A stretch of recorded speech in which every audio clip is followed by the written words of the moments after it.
আল্লাহর বান্দারা, হে পর্দার আড়ালের মা বোনেরা, এই মহব্বতের রাস্তায় না চললে মহব্বত সম্পর্কে বুঝানো কোনোদিন সম্ভব না। আল্লাহু আল্লাহ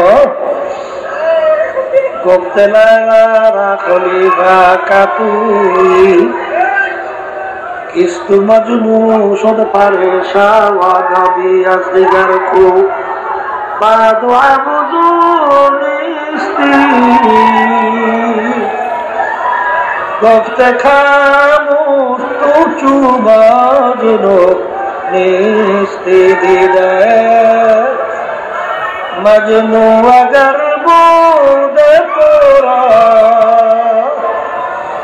और दो आलम बेखातिर बोदे तोरा।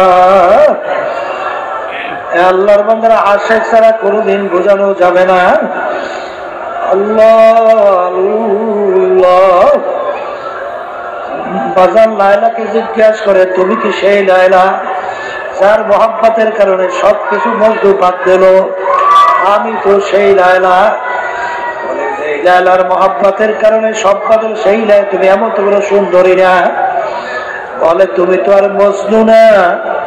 মজনুর চক্ষু দুইটা যদি তোমার চোখের ভিতরে লাগাইয়া একটা নজর আমার দিকে তাকাও, দেখবো আমার সে সুন্দরী আর দ্বিতীয় তালাশ করে পাওয়া যাবে না।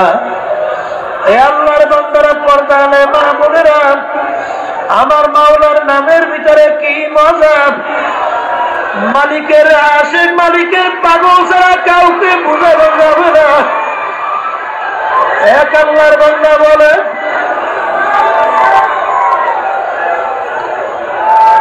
আল্লাহু আল্লাহ।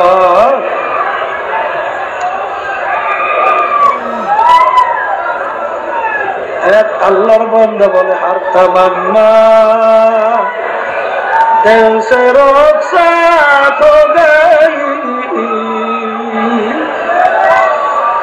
अब तो आजा, अब तो खैरुआत आ गई।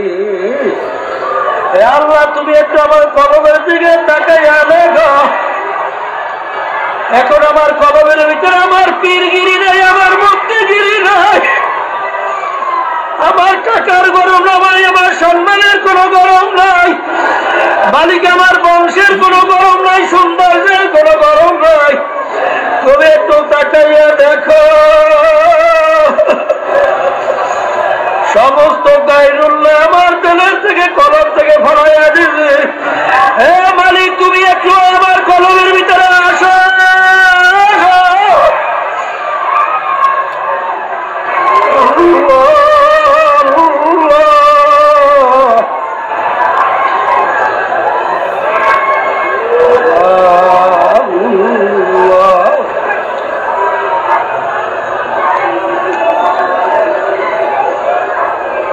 আল্লাহ, আপনি আমাদের সবাই কলমের ভিতরে আপনার মহব্বত বসাইয়া দেন। আল্লাহ, আল্লাহ, আমাদের সবাই কলমের ভিতরে আপনার মহব্বত বসাইয়া দেন।